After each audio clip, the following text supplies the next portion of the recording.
Kanti-ke njengamanje sixhumana nentatheli yezindaba zethu uVuyo Lethu Yamba olandela lolu daba. Vuyo, siyakubingelela sikwamukele ezindabeni zethu.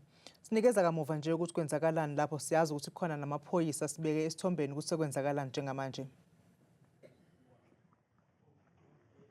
Well, Thabile, okukubonayo ngoku kwi-pictures zethu ngunyana walowo wayesakuba ngumongameli waseZimbabwe nongasekhoyo sithetha nje, ukanti lo ngumzi wakhe olapha eRhawutini. Ukanti ngoku abasemagunyeni okanye amapolisa balapho kuzojonga imeko yokokubana kuthini kulandela of course ukudutyulwa komntu izolo nokurhaneleka into yokubana ngumntu osebenza egadini. Izizathu zoko azikaziwa into yokokubana beqalele phi okanye yintoni intsusa yayo yonke loo nto, kodwa ngoku silindele ukubana amapolisa aphinde aze azokufumana isibham esithe sabe kanti siyasetyenziswa izolo ngethuba lesiganeko. Baye bafumana imbumbulu okanye amakhoba kwalapha ngaphakathi, bazama ukuxoxa futhi into yokokubana ingabe sikhona na apha ngaphakathi esi sibham, kusini na. Ngelishwa basifumenanga, so silindele into yokubana babuye namhlanje bazojonga ngaphakathi into yokubana kwenzeka ntoni na namhlanje, because yonke into yenzeke ngobusuku izolo. Ukanti ke lo udutyuliweyo sivile into yokubana usesibhedlele, asiyazi imo yakhe ukuba injani ngoku, kwaye aba babini bathe babanjwa kuquka